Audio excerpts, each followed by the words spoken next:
Moi, je ne m'entends pas très bien. Alors, bonsoir.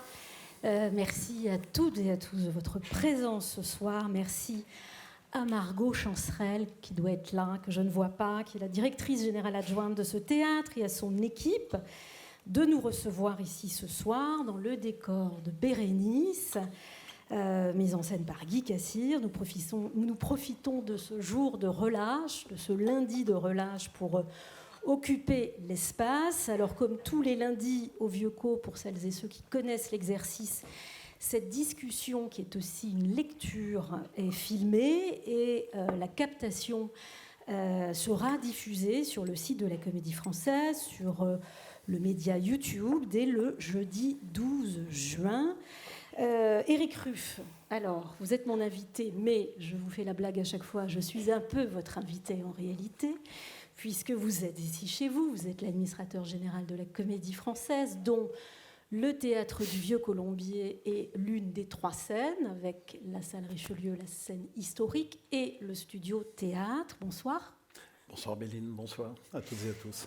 Alors, Éric, vous êtes administrateur général, ça on l'a déjà dit, vous êtes également comédien, ça je crois qu'on le sait, vous êtes metteur en scène, vous êtes scénographe, vous êtes également spectateur, puisque vous n'avez jamais cessé... Quand j'ai le temps, oui. Pardon ? Quand j'ai le temps. Voilà, mais le fait est que vous n'avez jamais cessé, malgré vos lourdes responsabilités, depuis une bonne dizaine d'années, d'aller voir ce qui se faisait ici et surtout ailleurs. Donc vous êtes resté un spectateur assidu, et ce soir c'est un peu toutes ces versions de vous que je vais solliciter. Merci de votre présence, Éric. Merci à vous, Florence Nogrette. Et bienvenue. Donc celles et ceux qui connaissent les activités de la Comédie Française, qui les suivent, vous ont sans doute déjà identifié. Florence, vous êtes universitaire, vous êtes professeure à Sorbonne Université depuis 2013. Vous y occupez la chaire Histoire et théorie du théâtre. Vous êtes également auteur d'ouvrages portant sur le théâtre du XIXe siècle. Vous êtes l'auteur d'un livre sur le plaisir du public de théâtre, donc ce qui explique entre autres votre présence ici ce soir. Vous avez écrit sur Hugo, Musset, Dumas, dans le désordre, Mérimée, Renan, Offenbach, Rostand, Sardou, mais vous avez également travaillé sur des sujets plus contemporains, dont Claudel, ce qui vous fait un autre point commun avec monsieur Éric Ruff, Jean Villard, Cocteau et Ivo van Hove. Les 6 et 7 mai, c'est-à-dire demain et après-demain, vous copiloterez un colloque international intitulé « La Comédie Française racontée par ses publics », coproduit par la Comédie Française et l'INHA, et donc qui aura lieu à la Comédie Française demain, à l'INHA après-demain, voilà, auquel seront présents un nombre certain d'autres experts, expertes et chercheurs. Vous êtes enfin, Florence Nogrette, membre du comité de lecture de la Comédie Française, qui examine les textes proposés par monsieur l'administrateur général ici présent en vue de leur admission au répertoire, le fameux répertoire de la Comédie Française. Voilà pour les présentations. Merci Florence, merci Éric, merci à vous, le public, voilà, de votre présence. Merci de ne pas être parti en pont hyper prolongé et d'être présent avec nous. Avant de commencer cette discussion qui va durer un peu plus d'1 heure, 1h15, on va essayer de tenir les délais. Je vais vous demander, monsieur Éric Ruff, je vous demanderai d'articuler un peu plus que moi, s'il vous plaît, une première lecture introductive, un texte de Paul Claudel, extrait de L'Échange, et puis Florence va vous donner la réplique. Voilà, un texte sur le spectateur et le public. C'est un texte extrait de L'Échange de Paul Claudel. Je joue Lecciel Vernon et Florence va jouer Marthe. Moi, je connais le monde, j'ai été partout. Je suis actrice, vous savez. Je joue sur le théâtre. Le théâtre, vous ne savez pas ce que c'est ? Non. Alors, il y a la scène et la salle. Tout est enclos, les gens viennent là le soir. Ils sont assis par rangées, les uns derrière les autres, regardant. Quoi ? Qu'est-ce qu'ils regardent puisque tout est fermé ? Ils regardent le rideau de la scène. et ce qu'il y a derrière quand il est levé. Et il arrive quelque chose sur la scène, comme si c'était vrai. Mais puisque ce n'est pas vrai, c'est comme les rêves que l'on fait quand on dort. Mais c'est ainsi qu'ils viennent au théâtre la nuit. Je les regarde, et la salle n'est rien que de la chair vivante et habillée. Et ils garnissent les murs comme des mouches jusqu'au plafond.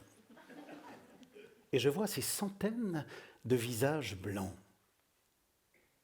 L'homme s'ennuie, et l'ignorance lui est attachée depuis sa naissance. Et ne sachant de rien comment cela commence ou finit, c'est pour ça qu'ils viennent au théâtre. Et il se regarde lui-même, les mains posées sur des genoux. Et il pleure, et il rit, il n'a point envie de s'en aller. Et je le regarde aussi. Et je sais qu'il y a là le caissier qui sait que demain on vérifiera ses livres, et la mère adultère dont l'enfant vient de tomber malade, et celui qui vient de voler pour la première fois, et celui qui n'a rien fait de tout le jour. Et il regarde et écoute comme s'il dormait. Il m'écoute et il pense ce que je dis. Il me regarde et j'entre dans leur âme comme dans une maison vide. Merci.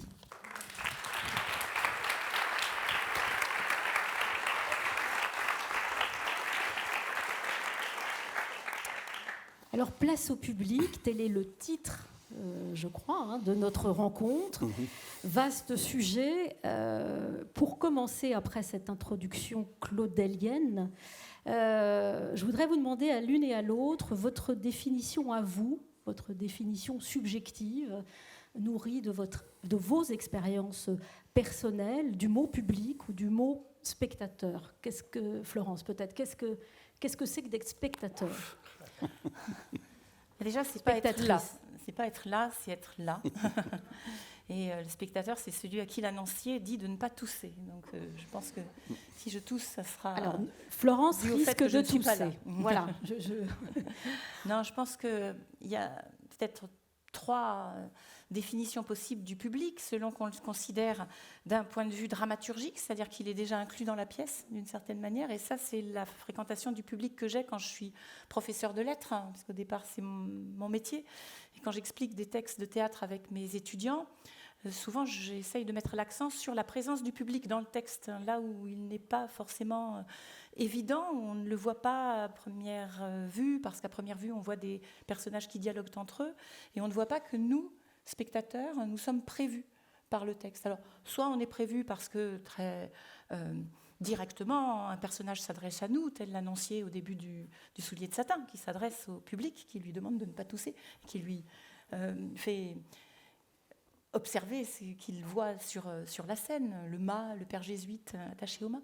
Soit il est présent parce que la pièce a été écrite pour lui, a été écrite pour qu'il rie à de certains moments, pour que au début de Tartuffe, le spectateur se dise « Ah, ça y est, on a écrit cette dispute pour que je puisse identifier qui est qui dans la scène. » Donc oui, Molière me dit « Ah, bah là, il y a la vieille grand-mère, l'emploi de caractère, de virago, et puis là, il y a le fils. On s'adresse à moi avec mamie ou mon fils. » Donc il est déjà prévu dans le texte, quand il y a des doubles sens, comme dans l'école des femmes par exemple, tous les grivoiseries qui faisaient rire le public, elles sont prévues dans le texte pour faire rire à ce moment-là, avec une connivence. Donc il y a ce public, je dirais, dramaturgique peut-être, pour commencer, celui qui est déjà dans le texte. Et puis il y a un public économique, qui est celui qui a loué sa place, comme on dit, louer une place, c'est-à-dire pas une place que d'autres ont occupée avant nous, puisqu'on ne la loue que pour quelques heures, et puis après elle sera occupée par d'autres. On est dans un rapport aussi commercial, finalement, on est le client. Parfois je me dis, dans La solitude des champs de coton, ce client et ce dealer, ça peut être aussi un petit peu l'image de Coltès, avec le client qui ne sait pas trop exactement ce qu'il cherche et le dealer qui ne sait pas exactement ce qu'il donne. Ça peut aussi être une image du public. Le dealer, c'est l'artiste et le client, c'est le public. Oui, c'est ça, tout à fait. Et on ne sait pas exactement ce qu'on vient chercher. Ce serait difficile à déterminer, le plaisir qu'on vient chercher. Et puis l'acteur, il donne tout son talent, il donne la pièce, mais qu'est-ce qu'il donne exactement au public? C'est difficile de le savoir. Donc, et puis il y a valeur anthropologique aussi du public, c'est-à-dire que le mot même public, pour dire les spectateurs, c'est un mot très français. En anglais, on dirait audience, par exemple, ceux qui écoutent. En français, on a choisi le mot public qui renvoie à toute la sphère publique, finalement. Quand il y a eu la querelle du Cid, en 1637... Petit retour sur la querelle du Cid. Oui, c'est que Corneille avait écrit cette pièce qui n'était pas très régulière. Il y avait plusieurs intrigues, puisqu'il y a l'infante qui est amoureuse aussi de Rodrigue. Ça détourne un petit peu de l'intrigue principale, de l'unité d'action, l'amour de Rodrigue avec Chimène. Puis il y a différents lieux. On est toujours dans la même ville, mais on est dans différents lieux dans la ville. On est dans le palais, on est sur la place publique, on est dans la chambre de Chimène. Ça ne respecte pas l'unité de lieu. Et donc il y a eu toute une querelle pour savoir si la pièce était bonne, parce qu'elle n'était pas dans les règles. Mais le public avait... les spectateurs avaient applaudi, avaient adoré la pièce, et il a fallu demander à l'Académie française, récemment créée, d'arbitrer ce débat. Mais ce qui est émergé... Le public a gagné. Et le public a gagné, voilà, c'est ça. Le public a gagné. Corneille s'est prévalu de son succès public. Boileau a écrit que tous les spectateurs adhéraient, avaient pour Chimène les yeux de Rodrigue, ou le contraire, je ne sais plus. Et donc ça voulait dire que les spectateurs avaient une opinion publique et que leur goût était valable, était davantage valable que celui des doctes, au fond. Donc à partir de ce moment-là, public de la littérature, c'est une chercheuse qui s'appelle Hélène Merlin. Ce n'est pas la Hélène Merlin qui est la réalisatrice de Cassandre, c'est une autre Hélène Merlin, qui a montré qu'avec la querelle du Cid, le mot public a un petit peu changé de sens, parce qu'il a fini par faire percevoir que les spectateurs de théâtre, leur goût vaut pour une opinion publique beaucoup plus générale, finalement. Et quand on est un petit public de quelques centaines de personnes réunies, d'une certaine manière, on représente la société tout entière. Qu'est-ce qu'un public, Éric Ruff ? Qu'est-ce qu'un acteur donne au public ? Je suis content de répondre question en Florence second. Negrete. Je n'arrive pas à le définir, et c'est sans doute l'obsession et la passion d'une vie, justement, d'essayer de savoir en quoi le public est finalement le révélateur presque photographique du théâtre, d'une émotion. Qu'est-ce qui fait que ça marche ? Qu'est-ce qui fait que ça ne marche pas ? Pourquoi, si un jour on avait pu déposer un brevet sur ce qui marche et ce qui ne marche pas, ça ferait longtemps qu'il serait déposé, et puis ce serait beaucoup moins intéressant sans doute. Mais c'est tellement volatile, cette notion-là, qu'il nous arrive même, c'est peut-être un reproche que je peux faire à notre métier de ce côté-là, de ne pas le considérer suffisamment, ou d'échapper un petit peu à cet abîme de réflexion qui est justement pourquoi on joue, devant qui on joue, à quoi ça correspond, est-ce qu'on répond à une attente tacite, non énoncée ou pas, c'est une chose qui continue à me passionner, que je compare à l'émotion d'ailleurs. Vous créez une émotion le mardi et vous avez l'impression de faire strictement la même chose le mercredi. L'émotion n'est pas là. Comme quoi, justement, cette chimie entre la personnalité des actrices, des acteurs et du public, qu'on compare toujours globalement, alors que ça n'est que la somme d'individus qui ne se connaissent pas, qui se retrouvent assis les uns à côté des autres, qui n'ont pas les mêmes attentes, la même culture, etc. C'est toujours passionnant. Alors j'ai la chance, moi, d'avoir...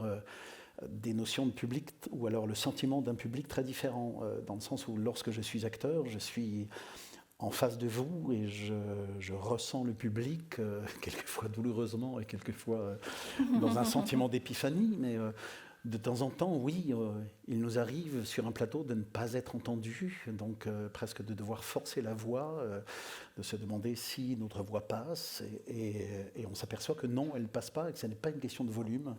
C'est une question que le canal d'écoute, si on était à la radio, on ne sera pas sur le bon canal.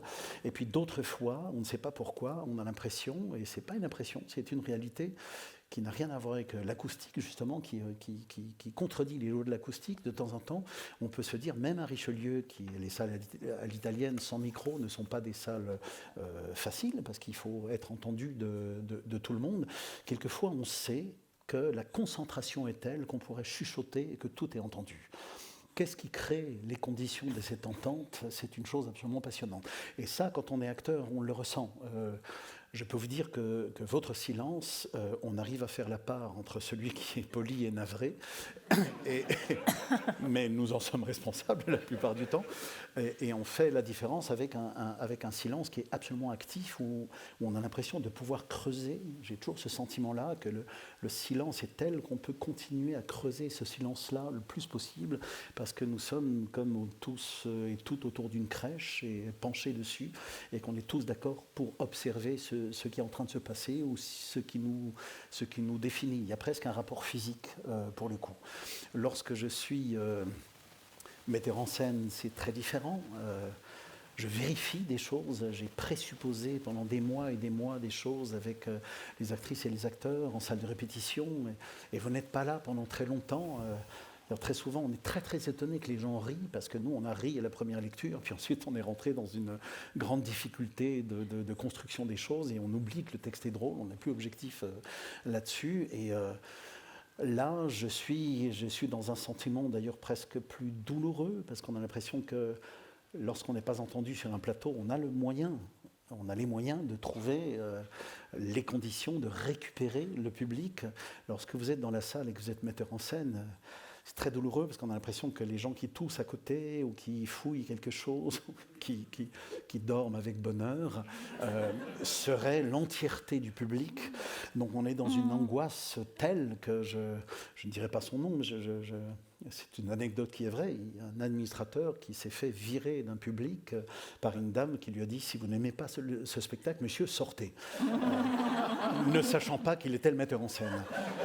Parce que la douleur que représentait pour lui quelque chose qui avait l'air de ne pas prendre, comme une pâte, je ne sais pas trop quoi, était très grande. Et puis en tant qu'administrateur, c'est encore une autre chose. Alors là, je suis dans des critères qui sont quelquefois plus numériques, enfin pas de numérique, mais plus économique. Oui, économique, de jauge, etc.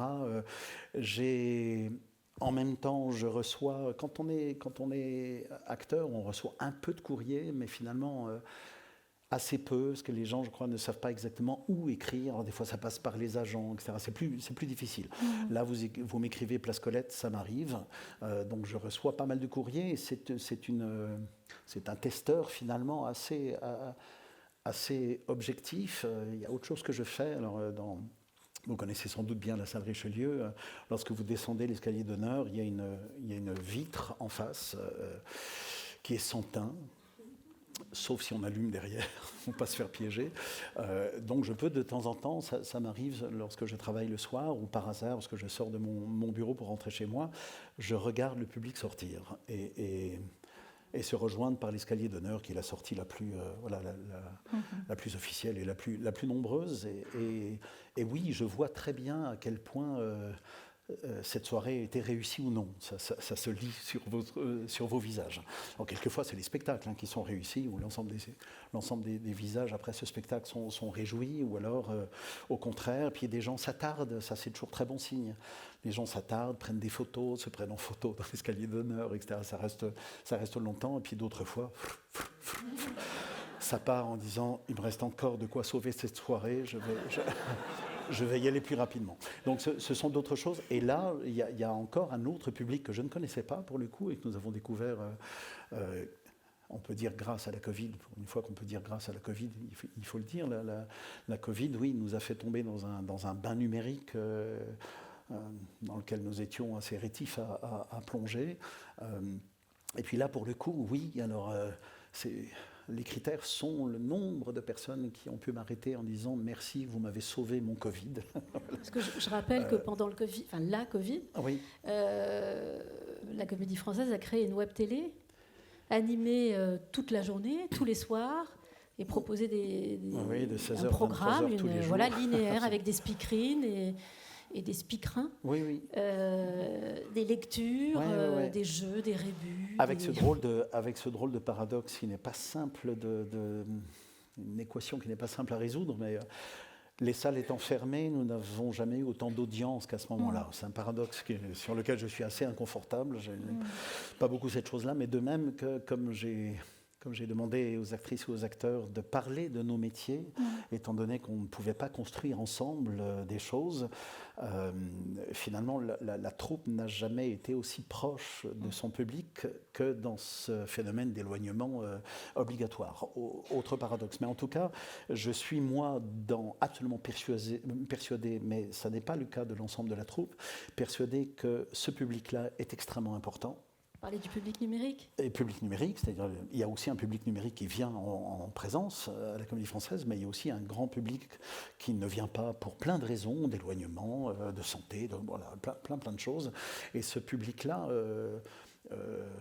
répond à une mission qui est la nôtre, de rayonnement en fait. Plus on essaye de travailler, plus ce travail est vu de l'ensemble d'un public augmenté, et mieux c'est, sauf que c'est très compliqué de savoir quels sont les critères de réussite lorsqu'il s'agit du numérique.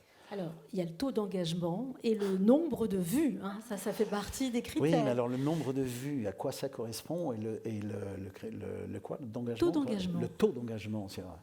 Par exemple, quelqu'un qui me dit, c'est formidable, cette personne-là est restée 20 minutes. 20 minutes, c'est impossible, c'est moins. C'est énorme. Oui. Non, c'est vrai, c'est énorme. Et oui, mais pour alors, moi, quelqu'un qui reste 20 minutes sur un spectacle de 2 heures, c'est un ratage absolu. Donc ne serait-ce que cette inversion de ce critère-là n'est pas simple. Alors ça, c'est encore une autre notion du public pour lequel l'historienne que tu es, Florence, n'aura sans doute pas grand-chose à dire. Dans quelques années, oui, mais ça, c'est un nouveau public, et savoir à quel point on le maintient, on le maîtrise, à quel point il nous importe ou pas, c'est un Eldorado, ou en tout cas une terra incognita qu'on ne saurait définir facilement. Quelle conscience on a de ce public, Florence Neugrette, qu'on ne verra jamais et qu'on ne connaîtra pas Je ne sais pas, pour aujourd'hui, je ne sais pas, mais jadis, il y avait aussi un public virtuel, mais alors tout à fait différent, évidemment, c'était pas grâce à... Oui, par les oui-dire. Ouais. C'est-à-dire qu'il y avait, par exemple, en province, les provinciaux qui jamais ne verraient, en tout cas les premières, qui peut-être un jour verraient les pièces être créées en province, mais étaient à l'affût des gazettes. Et les gazettes racontaient par le menu les pièces. Et par exemple, dans La Querelle du Cid, dont on parlait tout à l'heure, un des arguments en faveur de Corneille, c'était que des lecteurs de province ayant lu le Cid juste au texte pouvaient s'imaginer complètement la pièce, parce que c'est une pièce où il y a beaucoup de didascalie interne. On sait exactement, parce qu'il y a beaucoup de gestes, il y a l'épée qui traverse toute la pièce, et il y a toute une histoire de l'épée. Donc elle est vraiment très visuelle, cette scène, rien que par les dialogues. Et puis il y avait, au XVIIe, au XVIIIe siècle, aussi les correspondances. Par exemple, Madame de Sévigné, quand elle écrit à sa fille, des lettres qui sont vouées à être lues de tous, à circuler, elle raconte son expérience. Elle raconte, par exemple, qu'elle est allée voir Esther à la cour, et qu'il y avait un public choisi de prélats, de grands de ce monde, et que l'émotion était tout à fait distinguée et différente de l'émotion plus vulgaire qu'elle aurait trouvée à aller voir une tragédie à la ville, c'est-à-dire à l'hôtel de Bourgogne, par exemple, ou bien Diderot, quand il écrit à Sophie Voland, sa maîtresse, au XVIIIe siècle, souvent, il lui raconte aussi les spectacles qu'il a vus, et il en mesure la qualité à la quantité de larmes qu'il a versées, à la quantité d'émotions. Au XVIIIe siècle, on pleurait beaucoup, et c'était une mesure aussi de la qualité de la pièce, si elle réussissait à émouvoir. Et donc les lecteurs de ce courrier-là, ou de la correspondance littéraire aussi, qui était une correspondance très sélective, envoyée par des philosophes à des grands seigneurs européens ou souverains européens. Il y avait de la critique théâtrale qui permettait finalement, par ce biais-là, quand même de se figurer ce qui était joué à la Comédie Française. Ça faisait donc un public virtuel d'une autre sorte. Mais ce qui me fait penser de toute façon que le critère de réussite, il est peu disant finalement, parce que l'émotion ne se réduit pas à un graphique ou à un camembert. Et puis encore une fois, vous avez quelquefois quelqu'un qui pleure au siège B12 et quelqu'un qui dort au siège B14, exactement dans le même temps. Donc, comment est-ce qu'on fait avec cette chose-là? Et je pourrais, moi, sur mes 10 ans d'administration, 11 ans d'administration, dire, tiens, ça, c'était une réussite, parce que taux de fréquentation, parce que presse, enfin voilà, il y a quelques critères. Mais en même temps, je sais d'expérience qu'il y a certains spectacles qu'on ne repère pas, même en étant à l'intérieur, en tant qu'acteur ou metteur en scène ou autre chose, et qui, finalement, qui dans un premier temps ne sont pas une réussite, mais 15 ans après, les gens s'en souviennent. Et que tout d'un coup, ce oui-dire qui serpente comme ça d'année en année, fait que le spectacle qu'on ne joue plus devient une référence, alors que la grande réussite du moment est totalement oubliée extrêmement rapidement, très rapidement. Ça veut dire que la réussite, c'est pas forcément ce moment d'épiphanie que vous décriviez, c'est-à-dire le moment de communion, quand l'émotion ou le rire, quand ça fonctionne en fait, quand ça circule entre les deux. Ça peut être des tas d'autres biais, la réussite. Elle peut passer par des tas d'autres biais. Tout dépend de ce que le public qualifie d'une réussite ou pas. On a des seuils de tolérance, j'imagine, très différents. Moi qui suis du métier, non, comme avec on dit, les époques. Moi qui suis du métier, je m'ennuie jamais au théâtre. Je m'ennuie jamais parce qu'il y a toujours quelque chose qui m'intéresse, parce qu'il y a toujours dans quelque chose que je trouve raté la définition de ce pourquoi, qu'est-ce qu'il aurait fallu changer pour que ça soit réussi. Enfin, donc je suis moi tout le temps en réflexion là-dessus, et la plupart du temps, s'il y a 2 minutes qui me passionnent, ça sauve pour moi un spectacle. Parce que je viens glaner quelque chose et que je sais par expérience que c'est difficile dans une dramaturgie il y a toujours plein de gens qui vous disent « Oui, mais cette scène d'exposition, elle est tellement longue, est-ce qu'on ne pourrait pas la couper ?» Et vous dites toujours « Oui, mais la scène d'exposition est un tremplin pour que vous ayez l'émotion à ce moment-là. Si vous coupez la scène d'exposition, vous ne serez pas à même de comprendre et d'estimer que là, ça, c'est réussi. » Donc voilà, c'est des choses complexes et passionnantes. Vous êtes le meilleur des spectateurs, quand même. Hein? Vous êtes le meilleur des spectateurs. Heureusement, parce que sinon... Il pourrait y avoir l'œil critique acéré avec l'expérience. Alors, l'idée du public, je m'adresse plus à vous, Florence, a été maintes fois théorisée. Il y a eu les défenseurs, il y a toujours, je crois que vous en êtes, Éric Ruff, d'une vision unanimiste, c'est-à-dire les défenseurs d'un public, et puis celles et ceux qui prônent la division du public, et donc l'existence des publics, à une époque les publics riches, les publics pauvres, les sachants et ceux qui n'ont pas les clés. Est-ce que rapidement vous pouvez revenir sur cette bataille idéologique, Florence Neugrette? Oui, jadis, le public, il n'était pas censé être uni, il était censé être réparti socialement dans des lieux vraiment séparés. Théâtre. Oui, dans des lieux du théâtre vraiment séparés. Déjà, quand la Comédie Française a été créée, elle a été créée pour la cour et pour la ville. Et c'était évidemment pas du tout le même lieu. Les acteurs allaient jouer à la cour, ils se déplaçaient, et là, il y avait un public qui était absolument sélectif, choisi. On ne payait pas, évidemment. On était invité sur la caisse publique. Puis la ville, qui était donc dans différents endroits de Paris, selon les siècles. Donc il y avait déjà cette première division-là. Ensuite, il y avait une autre division qui était à l'intérieur de la ville, le système du privilège. Alors ce système du privilège qui a duré jusqu'en 1864, qui est en plein Second Empire, le moment où Napoléon III engage une politique économique libérale qui touche tous les domaines de l'activité économique, y compris les théâtres. Le système du privilège est abandonné. Qu'est-ce que c'était ? C'était un système qui donnait à un théâtre l'exclusivité d'un certain répertoire. Donc la Comédie Française avait l'exclusivité du répertoire de théâtre parlé en français. Et la Comédie Italienne, l'exclusivité du répertoire parlé en italien. L'opéra, l'exclusivité du répertoire chanté, etc. Et ces répertoires, à l'époque révolutionnaire, ils commencent à légitimer d'autres genres populaires qui acquièrent un théâtre fixe.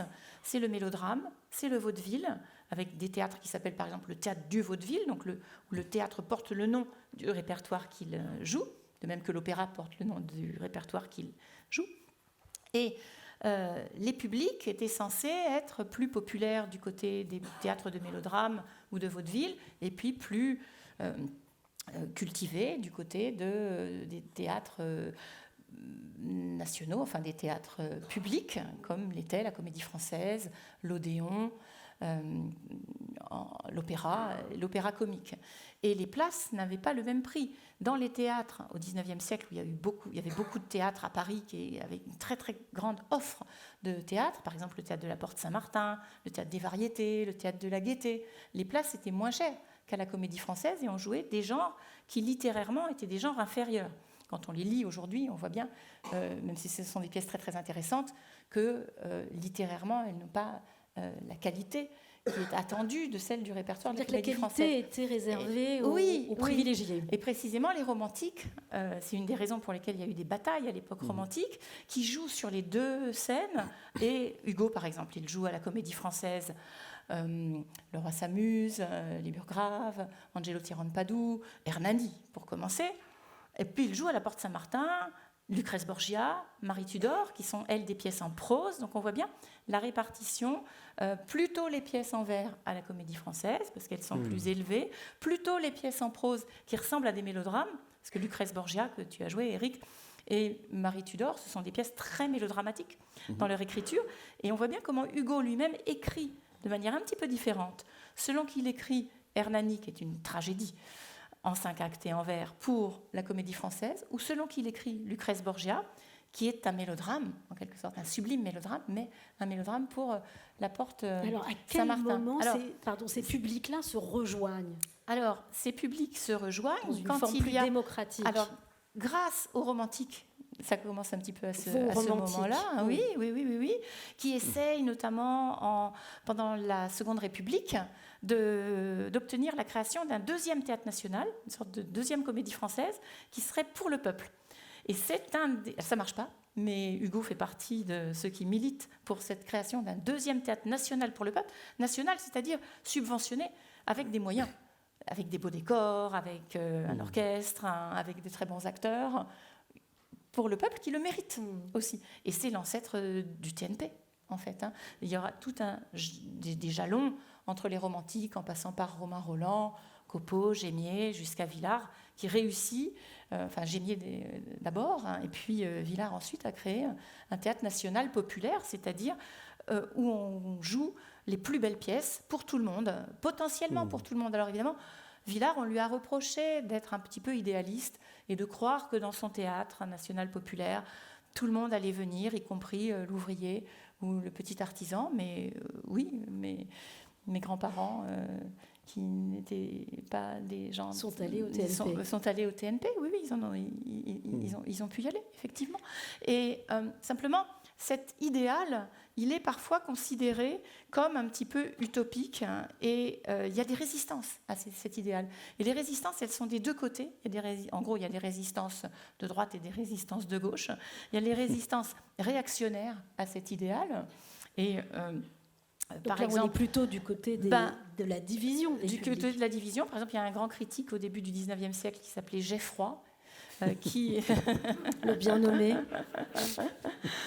qui évoque avec grande nostalgie le théâtre de Racine, qui avait pour spectateurs, quand c'était à la cour, les rois, les princes, la cour la plus policée, et qui trouve que maintenant qu'il est offert au parterre, et que tout le monde peut y avoir droit, on y perd, et qui trouve que les gens du peuple ont moins de goût, ont un goût moins fin que celui de l'aristocratie. Et Madame de Sévigné écrit la même chose le jour où elle va voir Esther. Elle dit qu'Esther, ce n'est pas un chef-d'œuvre à offrir à un procureur pour 15 sols. Il y a une sorte de morgue aristocratique, de résistance à cette idée d'unité du public. Et puis, inversement, alors, à l'époque où le parterre a autant d'importance, c'est-à-dire à l'époque où le parterre était debout, et ça c'est jusqu'à la Révolution française, le parterre était debout, était occupé par des gens plutôt du peuple, des artisans, des étudiants, des petits boutiquiers, et s'exprimait de manière très, très vigoureuse.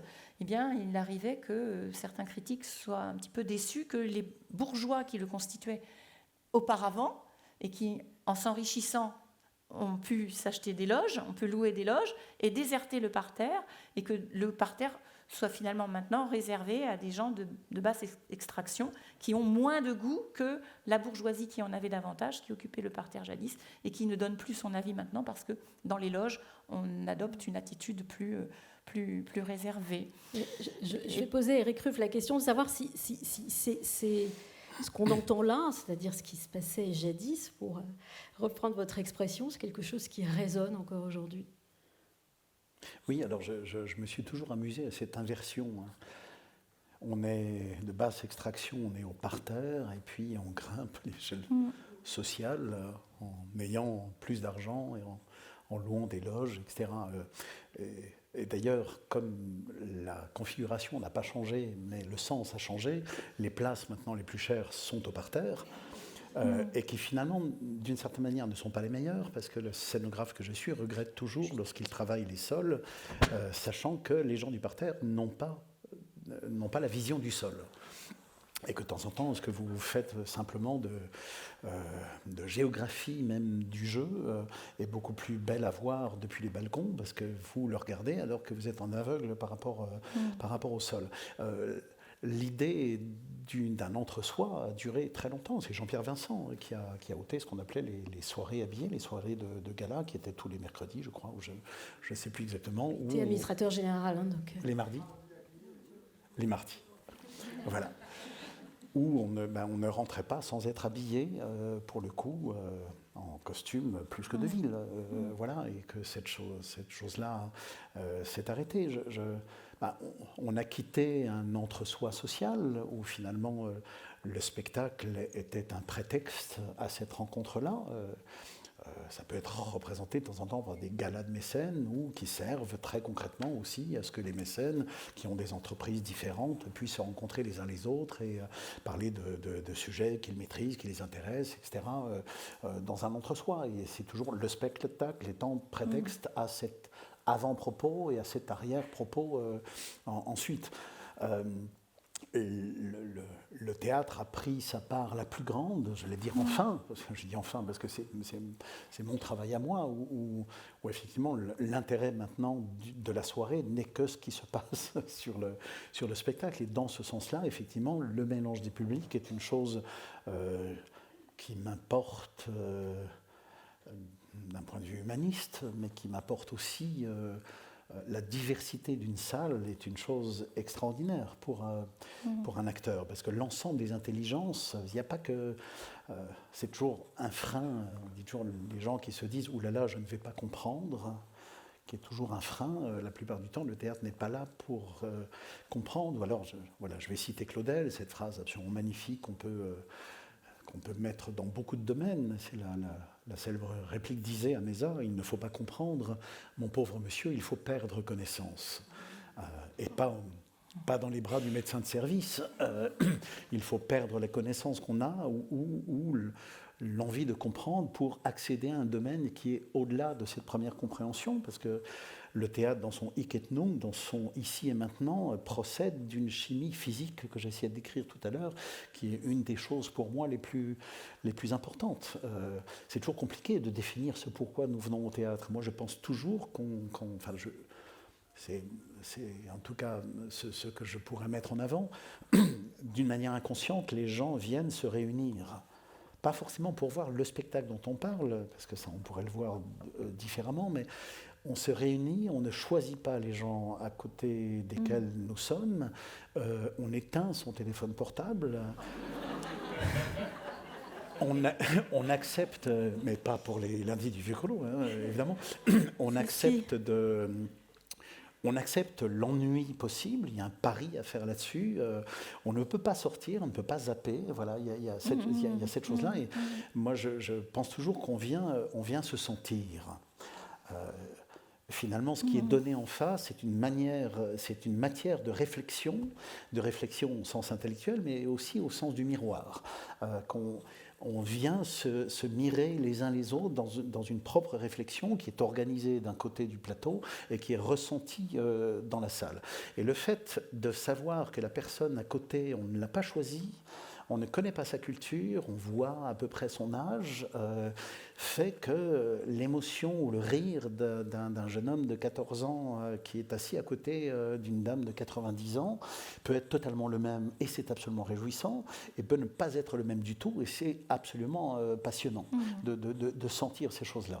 Et je crois qu'un des buts inconscients du public, qui pourrait rester chez lui avec ses écrans, on a des bouquets tellement absolument incroyables pour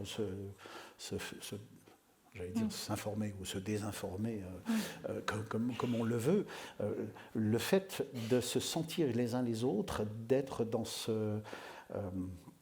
cette grotte obscure de concentration où on se sent autant qu'on s'écoute, est une chose, moi, qui me passionne. Et je pense que c'est pour ça, d'ailleurs, que dans nos temps d'IA, de guerre cognitive, de trucs, ce dont on parle, je pense que le théâtre va être un caviar que j'espère populaire, mais un caviar dingue, parce que ce sentiment-là, comprendre quelque chose en passant par l'autre, et pas forcément celui qui est en face, qui est l'acteur ou l'actrice qui organise, est une des clés très importantes. Alors de temps en temps, on rate cette chose-là. Et dans ce sens, avoir des gens qui ne sont pas de votre vie, où est-ce qu'un gamin de 14 ans peut discuter avec quelqu'un de 90 ans ou se sentir, en tout cas passer 3 heures ensemble à rire, à s'émouvoir, éventuellement se passer un programme, etc.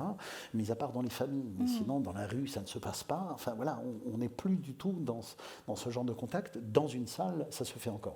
Et nous, les acteurs, on déteste quand le public est unifié, quand il est... C'est quoi ton terme? Il est J'ai dit unanimiste. Non, la vision unanimiste. Oui, mais... De temps en temps, avant, on faisait des galas Métrobus, par exemple. Le gala Métrobus, il est difficile parce que les 700, 800, 70 places sont prises que par des gens qui, généralement, n'ont pas choisi de venir, déjà, et qui, en plus, se surveillent un peu tous les uns les autres, parce qu'il y a les patrons qui sont là, les collègues, etc. On n'est pas libre de rire comme on veut. Et puis, donc, généralement, pour nous, c'est des salles qui sont absolument muettes, contraintes, et sur lesquelles on n'a pas beaucoup de plaisir. Tandis qu'à partir du moment où il y a tout, je vous donne un exemple aussi, lors des très malheureux attentats de Charlie Hebdo, les rectorats avaient décidé d'interdire les sorties pendant très longtemps pour préserver nos enfants, évidemment les sorties scolaires. Et pendant quelques temps, il y a eu un miracle économique, parce qu'on a revendu toutes ces places à des prix plus élevés, parce que ça n'était plus des scolaires, donc... les gens ont acheté ces places-là et économiquement, c'était presque mieux. Mais l'ensemble de la troupe a dit, ils sont où ? Parce que c'est notamment des gens jeunes qui ne sont pas acquis, parce qu'ils n'ont pas forcément les codes, ou ils ne savent pas comment réagir, ou n'ont pas déjà vu cette pièce-là 3 fois, etc. Sont très neufs par rapport à ça, et c'est une bagarre, mais cordiale. On parlera sans doute de ça. T'entendais dire que les gens par terre avaient le droit d'apostropher, etc. Donc maintenant, nous, c'est un scandale quand tout d'un coup quelqu'un se lève en disant... c'est un film. Mais... C'est arrivé, je me souviens, les sociétaires plus anciens que j'ai croisés dans ma jeune carrière se souvenaient d'un jour où quelqu'un s'était levé au milieu de l'orchestre en hurlant « Mais est-ce que quelqu'un va leur dire que c'est à chier ?» Voilà, en hurlant au milieu. Et donc, on se raconte ça les uns les autres, tellement c'est exceptionnel. Mais le fait d'avoir le sentiment d'une caisse de résonance et de savoir, par exemple, un public scolaire qui discute ou qui est tellement heureux d'être là parce qu'il loupe le cours de maths, c'est déjà un plaisir formidable. Le fait de les gagner petit à petit, le fait de sentir que tout d'un coup, cette histoire qui peut leur paraître sur le papier vieillotte, parce que ce serait au programme et dans un classique Larousse, à partir du moment où ça opère et qu'ils commencent à se passionner, ou que tout d'un coup, j'ai entendu un jour à Lucrèce Borgia, Donc, les qui dernières n'est pas répliques. d'une comédie de Victor Hugo. Gennaro, enfin Lucrèce Borgia lui disant Gennaro, je suis ta mère. Et j'ai entendu quelqu'un dire c'est sa daronne. Et alors ça, je me dis mais ça prouve que ce jeune homme, c'est un jeune homme, s'est fait totalement avoir par l'histoire. Et en plus, il avait le bonheur de ne jamais avoir entendu parler des Borgia, etc. Donc il avait magnifique. Donc la polysémie d'un public est pour moi une chose essentielle pour le public et essentielle pour le plateau. Alors Madame L de Bondy, je ne crois pas qu'elle se soit laissée complètement avoir par l'histoire, mais elle vous a écrit un courrier en 2018, je crois, que je vais vous demander de lire. Et puis 2018, le 29 avril 2018, Madame L. Et puis Florence, vous lirez la réponse de Monsieur R, Monsieur Ruff.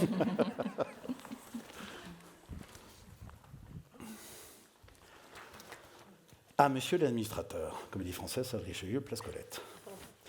Monsieur l'administrateur, c'est toujours avec un très vif plaisir que je me rends dans votre prestigieux théâtre le plus souvent possible, et ce depuis de très nombreuses années. Les œuvres nouvelles du répertoire, fascinantes, étonnantes, inattendues, d'auteurs modernes, entre parenthèses, certains considérés comme génies, 3 points d'interrogation, sont découvertes par le spectateur avide de tout essayer. Les damnés. Dans cette mise en scène tellement surprenante, et la cruauté des scènes retraçant une époque que nous avons connue m'avait enthousiasmé. Nous sortions de cette soirée totalement secoués, si j'ose l'expression. C'est ainsi que nous avons été tentés par Poussière, où nous nous sommes rendus jeudi dernier. Puis-je vous exprimer notre déception ? Non pas de l'œuvre, difficile à suivre, ces soliloques entrecroisés, etc. Notre surprise était de percevoir très mal les voix. Échanges parfois inaudibles, une partie du texte nous échappant, cela a été fort ennuyeux. Vos acteurs ne nous habituent pas à cela, un jeu perpétuel de changement de chaise aussi était épuisant. Mais le reproche dominant chez les personnes qui m'entouraient et mes amis est l'exhibitionnisme. Monsieur Didier Sandre a d'autres talents que de paraître en slip. Et monsieur Hervé Pierre, entièrement nu, s'avançant sur le devant de la scène en discourant. Est-ce bien nécessaire ? Étant obligé d'approcher la réalité de la déchéance à ce point, 3 points d'interrogation, on aurait tout aussi bien compris avec des personnages vêtus. Cela devient-il un point d'attraction des spectacles de la Comédie Française, la nudité ? Nous ne sommes pas au cabaret. Si dans les damnés, la scène délirante de folie de M. Podalides a laissé un souvenir impérissable, il s'agissait du choc des situations d'époque. Dans Poussière, 1, 2, 3, 4, 5, 6, 7 points d'interrogation, il suffisait de s'en aller mourir et s'agiter derrière le voile de fond de scène. Laissons donc l'œuvre qui peut plaire ou non, lourde, longue, pesante, à chacun ses goûts, mais voyons la réalité. Des applaudissements tièdes, et chacun levant le siège sans prolonger les rappels, c'est rare. C'était, semble-t-il, un sentiment général ce soir-là. On avait hâte d'en finir. Je suis déçu des voix trop légères des dames qui ne nous ont pas habitués à prêter l'oreille. Tout ceci ne nous empêchera pas de revenir dans ce cher théâtre, pourvu que le comité, qui a le choix des œuvres présentées, Madame de Grette, c'est pour vous, pense à notre plaisir. Je vous prie d'agréer, monsieur l'administrateur, mes meilleures salutations. Réponse d'Éric Ruff. Chère Madame L, je suis désolée de lire que le spectacle de Monsieur Norène n'a pas rencontré vos suffrages. Il n'est pas simple d'épiloguer de la nécessité, ou non, de la nudité au théâtre. Si cette nudité vous gêne, la crasse nudité, loin du corps glorieux, loin du cabaret, justement, c'est sans doute que notre société ne veut pas la voir ou en entendre parler. Le théâtre est là pour révéler nos omissions et non pour suivre nos goûts généraux. Vous me parlez de réalité dans les tièdes applaudissements que vous avez constatés lors de cette soirée. Cette réalité est bien relative. J'en veux pour preuve relative les retours enthousiastes et profonds que je reçois et la presse unanime et favorable de ce spectacle. Il a toute légitimité dans notre théâtre. En espérant que le reste de la saison vous plaira, cordialement, Éric Ruff. Merci.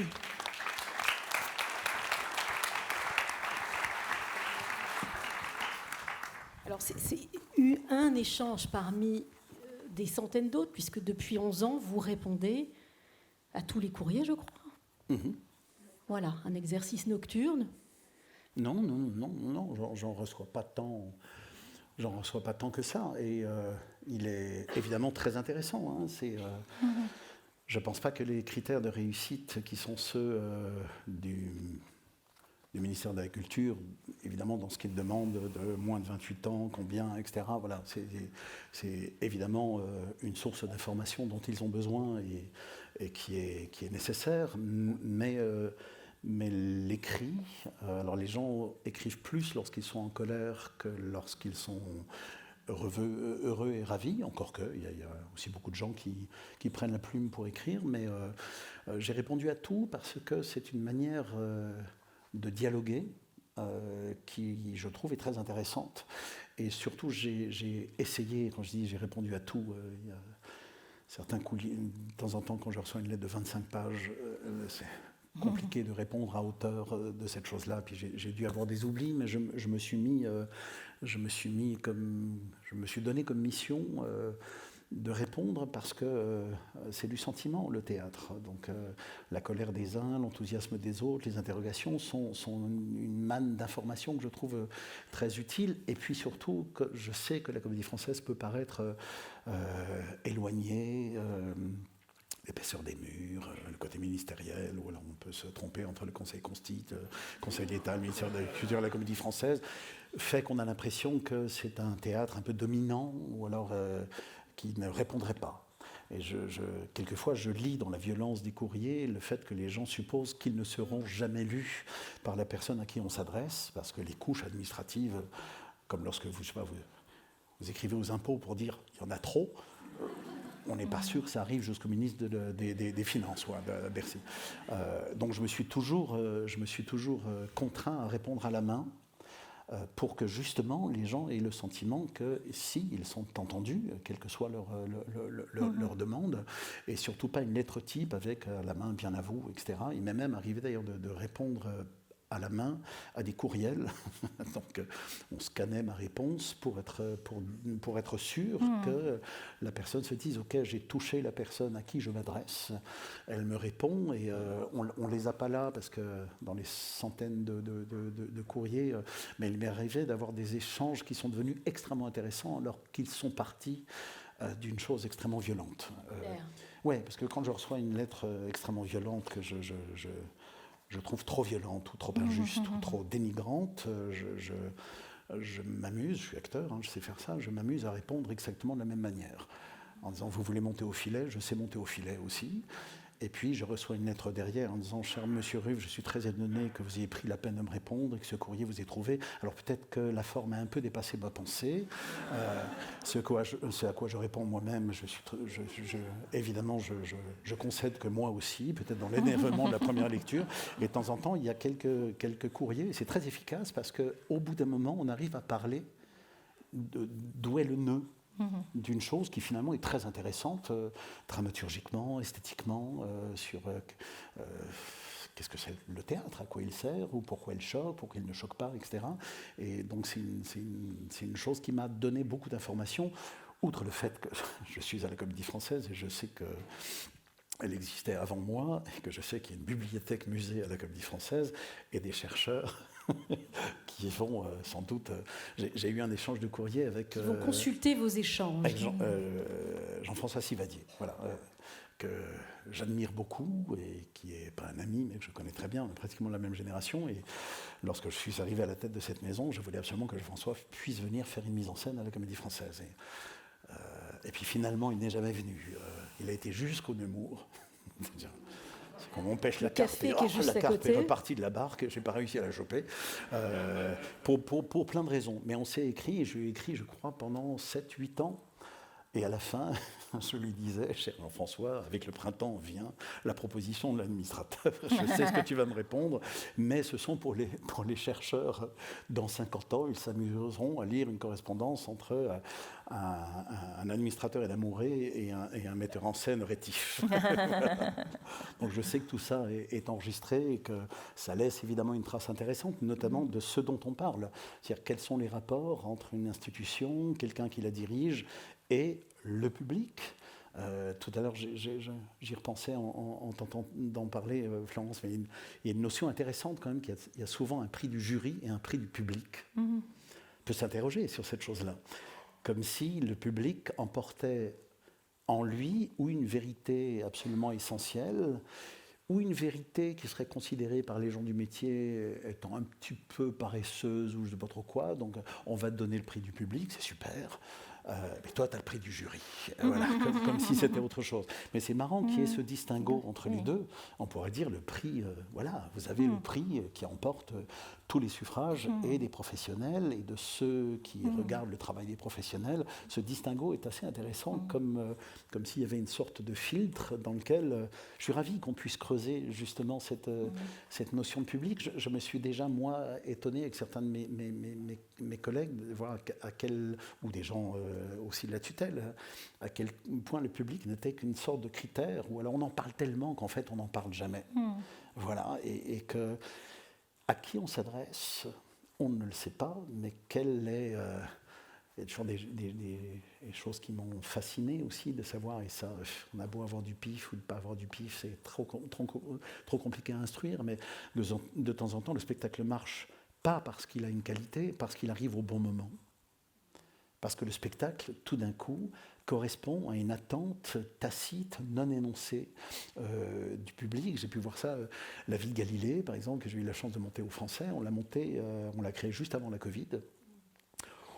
Succès d'estime, etc. Les salles étaient remplies, etc. Mais voilà, pas d'engouement. Et puis ensuite, on a repris le spectacle après la Covid, et l'oreille des gens est devenue éléphantesque, tout d'un coup. Parce que cette histoire de ce Galilée qui change de référentiel, qui réveille tout le monde, notamment le dogme catholique, en disant tout ne tourne pas autour de nous, je crois que nous tournons autour d'autre chose. Cette chose-là qui était... tout d'un coup, cette histoire de changement de référentiel, après ce que nous avons vécu, les gens avaient une curiosité ou une écoute de ça, et pourtant le spectacle était strictement le même. J'avais remplacé de magnifiques comédiens par des magnifiques comédiens, et des magnifiques comédiennes par des magnifiques comédiennes. Donc c'est pas ça qui changeait la chose. Donc c'est toujours intéressant de voir aussi que le spectacle n'emporte pas tout. Il y a quelque chose qui correspond tout d'un coup à ce qui... et on parlera peut-être en deux mots, ce qui vient de se passer là sur Le Soulier de Satin, où c'est devenu un succès. Donc un spectacle qui ne dure pas 8 heures, mais qui engage les acteurs et les spectateurs pendant 8 heures. Oui, et puis sur une langue qui fait un petit peu peur, sur un auteur Claudel, qui était un peu emburé, vivant. On se dit, oh là là, tout ça est très très sérieux. Mon Dieu, pourquoi est-ce que j'ai accepté cette purge de 8 heures? Donc je sais dans quel sentiment les gens s'asseyent, et c'est devenu un succès. Justement, les présupposés que vous aviez comme metteur en scène sur les attendus du public sur Claudel, quand vous commencez à travailler sur Le Soulier de Satin. Vous parliez de ça tout à l'heure. Ça, c'est ça, je voulais juste finir cette chose-là sur le fait que ça a très bien marché, la Cour d'honneur, les Molières, etc. Voilà. Je ne suis pas né de la dernière pluie, moi je travaille toujours exactement de la même façon, et je m'interroge en me disant qu'est-ce que j'ai réussi de mieux que les autres fois. Et puis je me dis, en fait, c'est pas moi qui ai réussi. C'est pas moi qui ai réussi. Il y a 20% de ce succès, au moins, qui appartient à l'époque que nous traversons.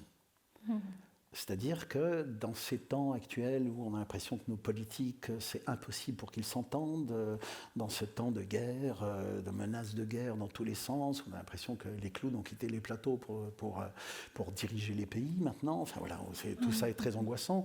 Où vous écoutez la radio le matin, vous entendez fracture, fracture, fracture, fracture, fracture, voilà, ou facture, facture, facture, les deux d'ailleurs. Et je pense que le public vient, passe 8 heures, décide de cette chose-là, passe 8 heures en se déconnectant un petit peu de tout ça. Comme les présupposés, j'y viens, étaient plutôt qu'ils puissent s'amuser à une histoire assez dingue, polyphonique, très intéressante, qui n'était pas juste un rapport à Dieu, mais aussi un bête rapport de conquistador, d'amour perturbé, etc. Sur le fait que je voulais absolument, je voulais faire chanter les gens. Je me suis dit, tiens, ce serait drôle qu'ils puissent figurer avec des fraises la cour espagnole. Je voulais qu'on élargisse, donc on leur donne un autre rôle, et puis qu'on casse un peu l'architecture par cette passerelle au milieu du public, je crois que les gens sont ressortis et que leur plaisir et le succès vient de ça, en se disant qu'il était encore possible de passer 8 heures à une chose aussi légère que du théâtre, mais aussi profonde que du théâtre, de prendre plaisir à cette chose-là, de manger ensemble, de faire des entr'actes ensemble, de finir par discuter avec les gens qui sont autour de vous, de participer à un hors-temps. Je compare ça toujours au carré SNCF où vous passez tout le temps du voyage et dire j'arrive pas à mettre mes pieds, voilà, et la prise, là moi aussi j'ai un portable, etc. Qu'on ne parle pas aux gens, et dès qu'il y a une annonce pour dire nous sommes arrêtés en pleine voie, il y a un problème passager ou un sanglier qui a traversé, là les gens commencent à parler. Donc c'est ce hors-temps-là, le fait que ça déconnecte. Donc en fait c'est la nature même de la représentation qui a fait le succès du spectacle, parce que notamment actuellement, le fait de pouvoir s'entendre, procéder d'une même écoute tous ensemble alors qu'on ne s'est pas choisi, tient un peu du miracle. Donc pas claudélien, mais du miracle social. Et que je pense que c'est ça qui fait le... Donc c'est autre critère très, très, très, très volatile. Florence Nogrette, on parle de ce public qui se réunit, cette alchimie qui fonctionne ou qui ne fonctionne pas. Comment est-ce qu'il a évolué, ce public, au théâtre? Ça a commencé par des typologies très précises, en tout cas qui ont été marquées par l'historiographie. Est-ce que vous voulez en dire 2 mots et puis nous dire si c'est quelque chose qui persiste aujourd'hui, si on a une connaissance aussi précise du public actuel qu'on l'avait du public du 19e, puisque c'est ce que vous avez étudié. Sur l'évolution générale, si on devait repérer une grande tendance, ça serait celle de l'assagissement, assurément.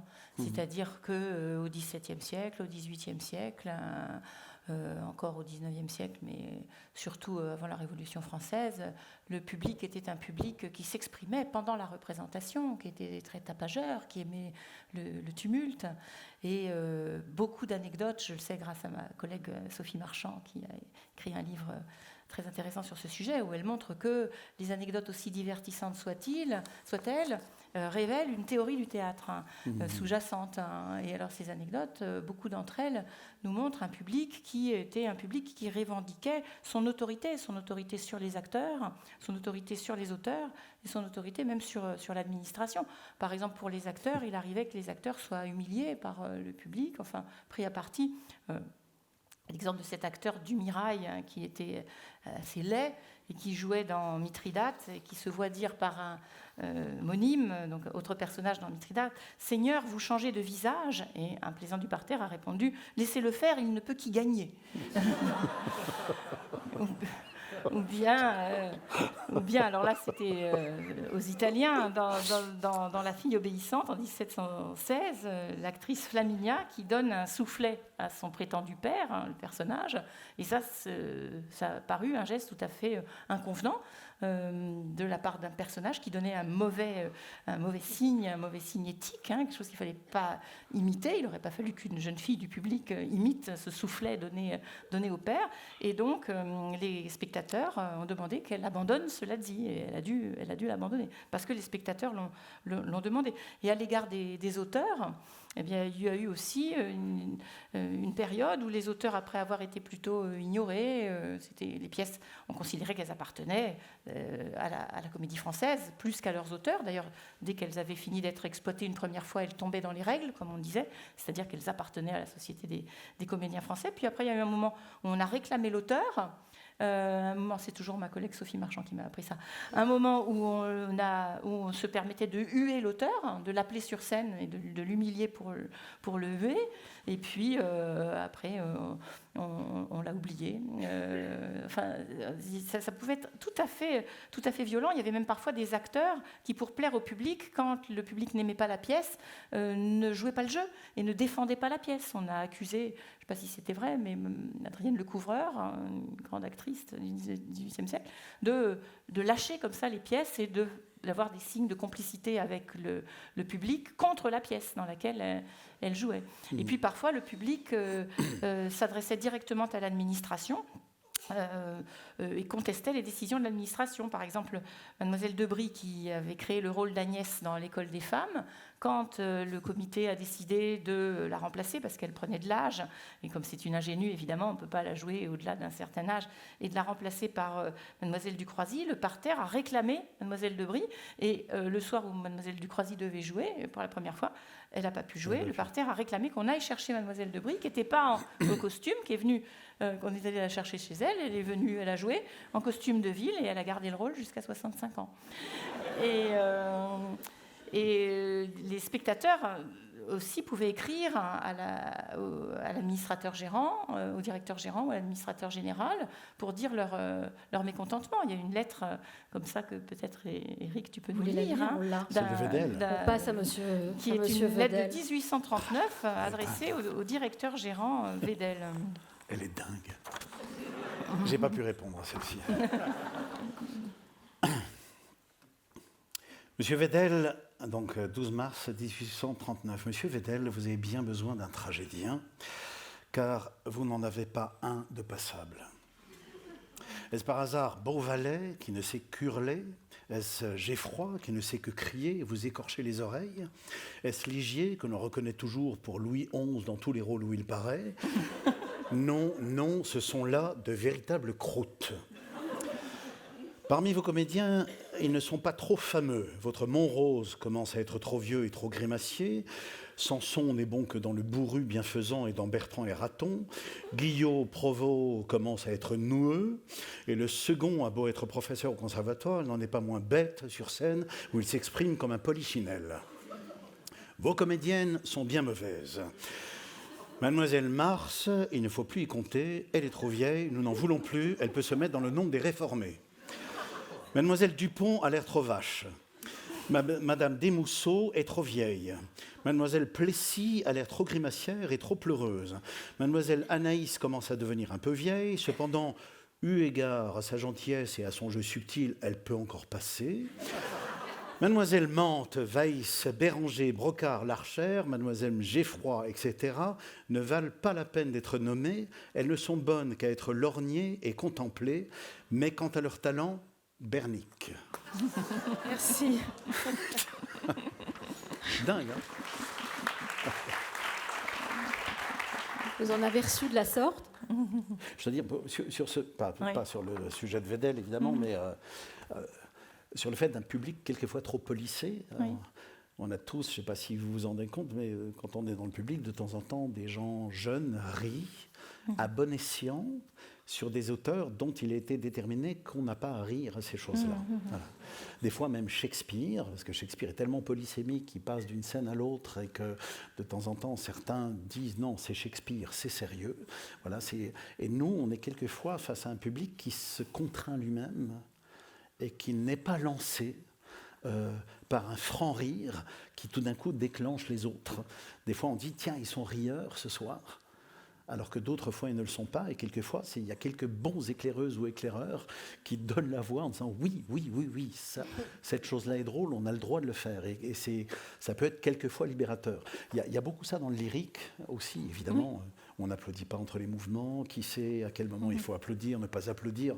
C'est une science qui se perd et il y a quelques disputes dans le public par rapport à ça. On dit dans le lyrique que le public marseillais reste une sorte de public à l'ancienne, comme ça, le célèbre « laissez chanter le mime », voilà, on a déjà entendu beaucoup, et un chef d'orchestre, il n'y a pas longtemps, m'a raconté qu'il donnait un programme extrêmement contemporain à Marseille, et que tous les musiciens étaient un petit peu comme ça, et donc ça commence, après un long silence, et ça commence...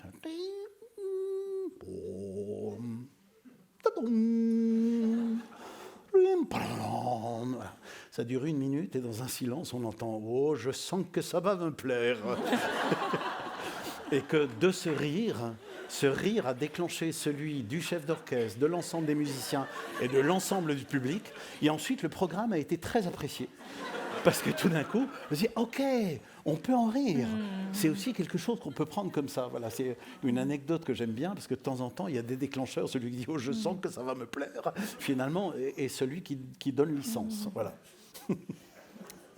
Alors, vous avez parlé de Shakespeare, c'est c'est une transition tout à fait,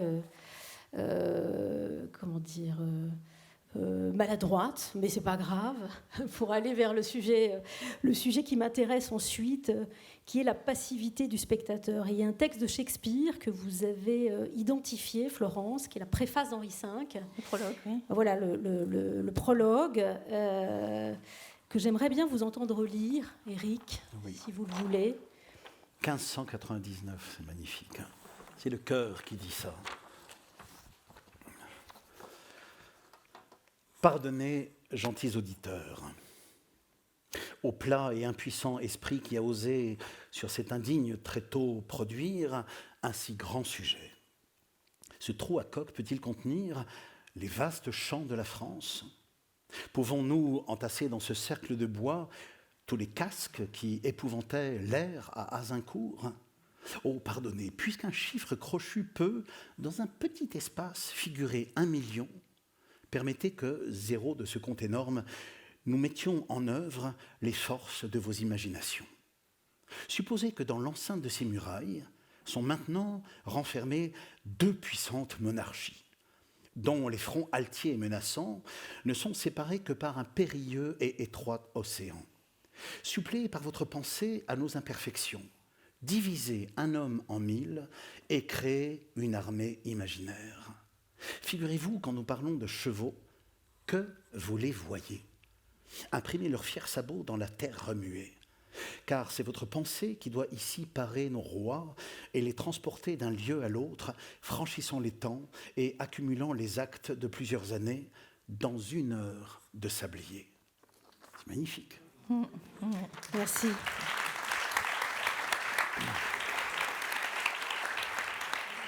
Donc c'est un très beau passage, effectivement, qui règle son compte. Enfin, là, Shakespeare règle son compte à une question structurelle, qui est celle de la passivité du spectateur, dont il sollicite ici le pouvoir d'imagination, qu'il s'amuse, qu'il soit ému, qu'il s'ennuie. Hein, on évoquera l'ennui, qui est sans doute un de mes sujets préférés.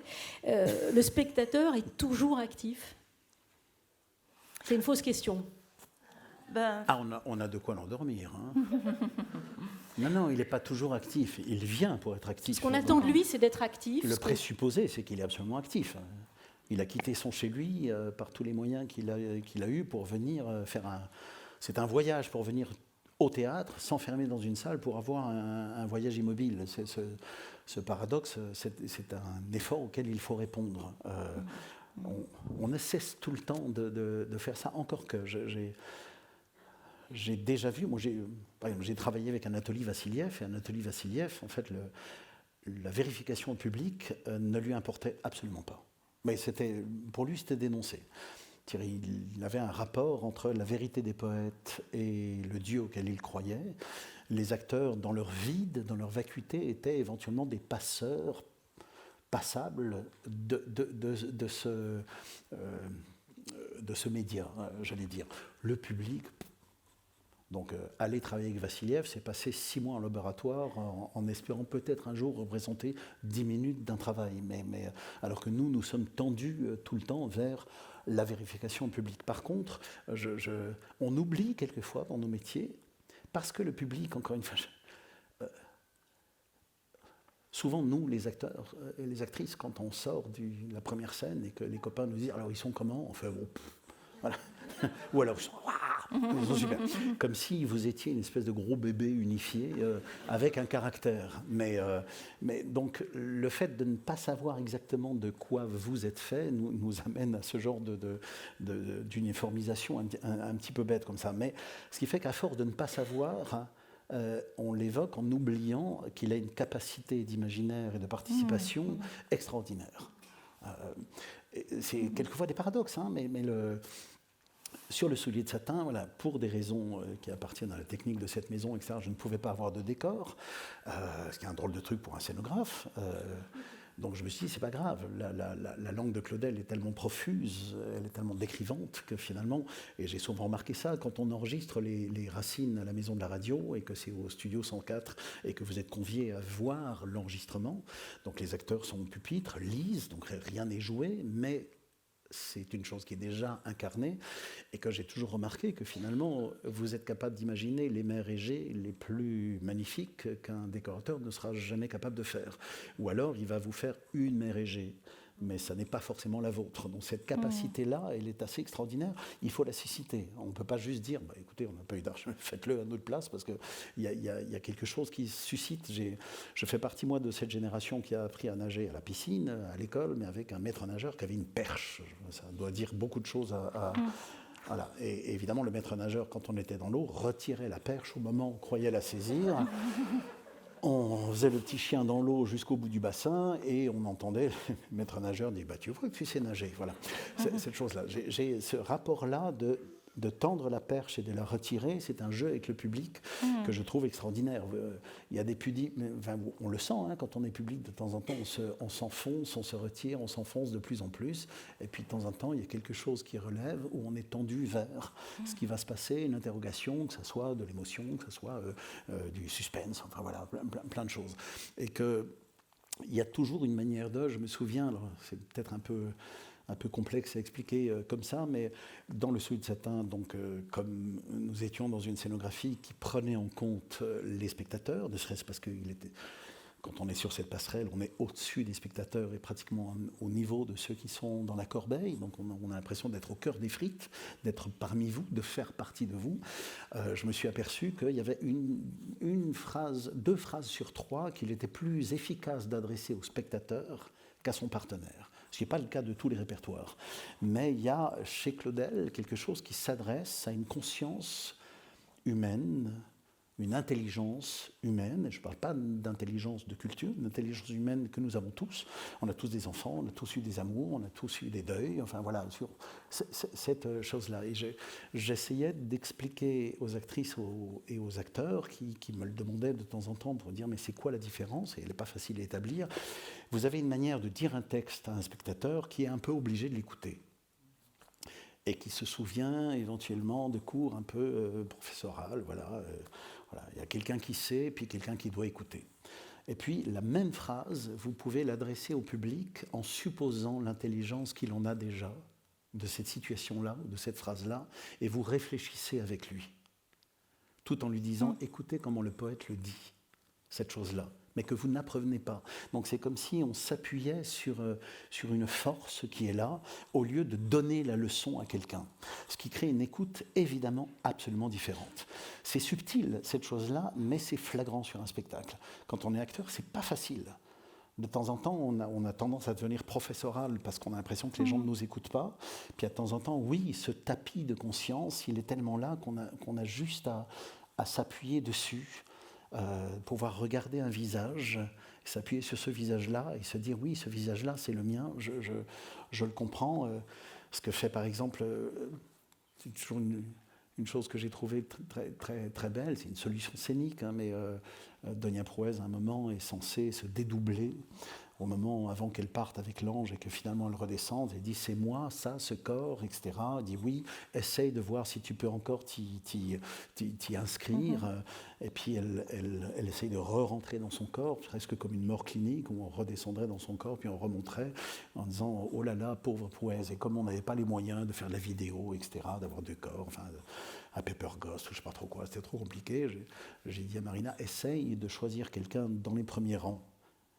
Adresse-toi à elle, caresse-lui la joue, si jamais elle le veut bien, cette personne-là, pour dire justement que je représente ce que tu es absolument. Et de dire à quelqu'un qui ne joue pas Prouès, pauvre Prouès, quelle pitié tu m'inspires, comme si notre douleur commune, notre joie commune, il n'y avait pas quelqu'un qui sait la décrire et qui sait la vivre et qui sait en avoir l'émotion et quelqu'un qui est obligé de l'écouter. En fait, on est exactement à même niveau.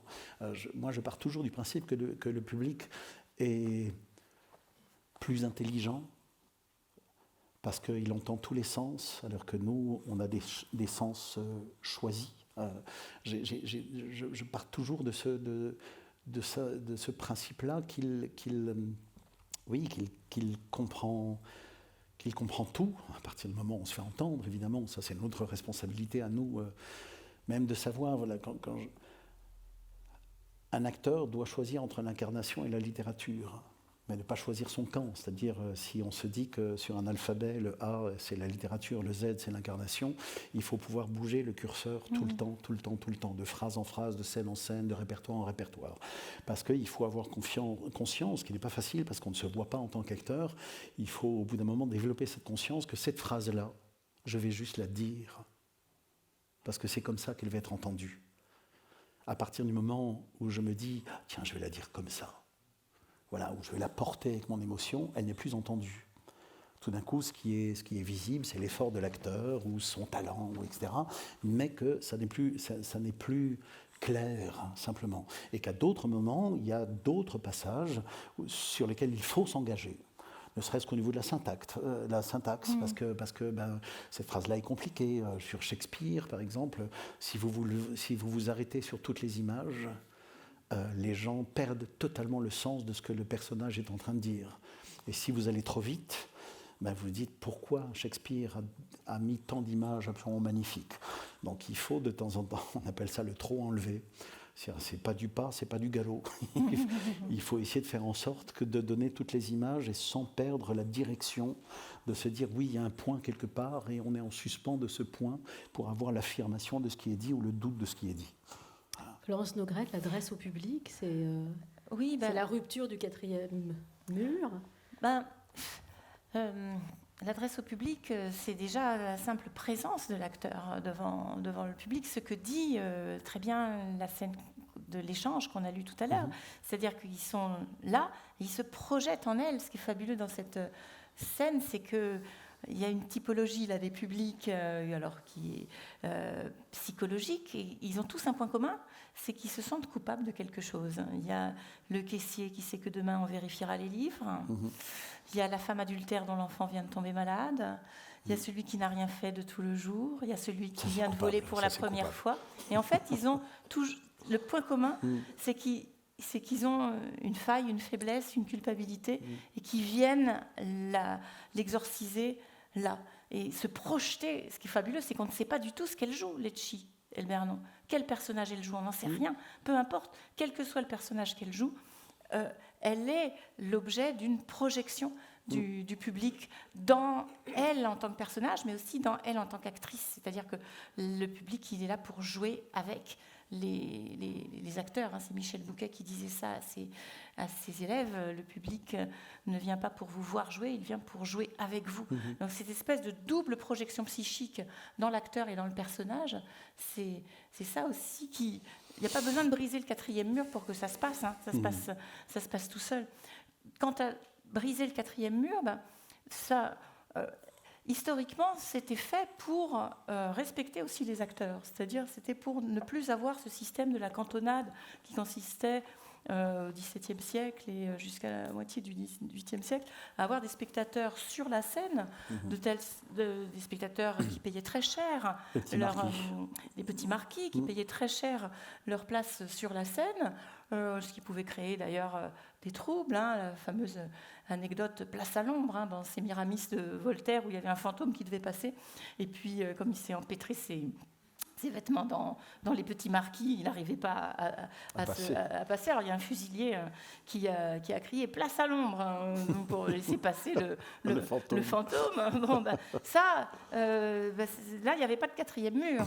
Et quand on réclame donc, la suppression de la cantonade, et puis après Stendhal va beaucoup théoriser cette notion de 4e mur, c'est l'idée qu'il faut aussi respecter ce qui se passe sur scène et qu'il n'y ait pas quand même trop d'interventions parasites du public par rapport à ce qui se passe sur scène. Puis après, il y a l'idée aussi que jouer face au public, ça peut créer une certaine artificialité. On le voit par exemple dans ces mises en scène très frontales où on s'arrange pour que la table que personne ne tourne le dos au public. Hein. Je pense que c'est une grande question qu'on se pose quand on a une grande table de banquet, et puis tout le monde qui est tout autour de la table, il y a forcément ceux qui vont tourner le dos au public, dans une vision du quatrième mur, où le quatrième mur, c'est vraiment neutre, enfin, fait comme si on n'était pas là. Mais sauf qu'on est là, le public est quand même là. Donc ça engage la question du est-ce qu'on peut tourner le dos au public, et ça c'est les acteurs shakespeariens qui ont commencé à le faire en France dans les années 1820, et les acteurs romantiques ont imité ça. Alors de temps en temps il y avait des lettres de spectateurs justement qui disaient mais arrêtez de les faire tourner le dos au public. Le quatrième mur, il engage aussi parfois des tentatives un petit peu, peut-être un petit peu idéalistes, un petit peu vaines aussi, d'essayer d'impliquer le spectateur, d'interroger le spectateur, de lui faire répondre à des questions, de le faire voter sur ce qui se passe sur scène, comme s'il pouvait intervenir véritablement dans la fiction, alors que quand un spectateur se met à intervenir dans la fiction, eh bien, il n'est plus spectateur, il rentre dans la fiction. Alors c'est toujours très émouvant, parce qu'il y a un côté tabou dans la rupture du quatrième mur. Hein. C'est quand même sacré, la différence entre la scène et la salle. Mais c'est très amusant quand, dans la mise en scène des Fourberies de Scapin, à la Comédie Française, là, récemment par Denis Podalides, il y a un petit enfant à qui on demande de monter sur scène pour donner des coups de bâton sur le sac de Géronte. Tout le monde rit parce que c'est évidemment très plaisant que ce soit un enfant qui soit sollicité, mais les quelques secondes où l'enfant monte sur scène, il devient acteur. Alors, il est encore spectateur, parce qu'il a été spectateur, promu acteur pendant quelques temps. Et quand la rampe est franchie, ça crée une émotion qui est de l'ordre du sacré, parce qu'on a franchi un tabou. Je me souviens, ici même, j'avais vu Georgia Scaliette jouer Henriette dans Les Femmes Savantes, dans la mise en scène de Bruno Bayen. J'étais au premier rang, là au milieu, là où vous êtes, monsieur. Et elle était au bord de la scène, c'était l'acte 5, scène 1, quand elle fait sa leçon de morale à Trissotin qui veut l'épouser de force. Et la robe de Georgia était sur mes genoux. Et moi, j'étais dans un état de panique, parce que j'avais joué Henriette quand j'étais petite au CM2. C'était les réminiscences de votre panique. Mais il y avait quelque chose de l'ordre du tabou, là, dans le franchissement du quatrième mur, dans le franchissement de la scène à la salle. Donc oui, quand ça arrive, ça crée une émotion tout à fait particulière, mais si on supprimait complètement le quatrième mur, on serait dans la fête, et on ne serait plus dans le théâtre. Alors, on est très en retard, donc on va passer un certain nombre de choses dans notre petite brochure. Et avant de vous poser une dernière question, plus personnelle, est-ce que vous aimeriez nous lire ce texte de Brecht, Éric Ruff, Le petit organon pour le théâtre, écrit en 1948, sur le plaisir du théâtre. Et très intéressant parce qu'on on voit pas l'entendement qu'on a de Brecht en France, c'est pas l'idée qu'on a de Brecht. On a l'impression que ce n'est pas lui qui pourrait dire ça. C'est pour ça que ça date de 1948. Depuis toujours, l'affaire du théâtre, comme d'ailleurs de tous les autres arts, est de divertir les gens. Cette affaire lui confère toujours sa dignité particulière. Il n'a besoin d'aucune autre justification que l'amusement, mais de celui-ci, absolument.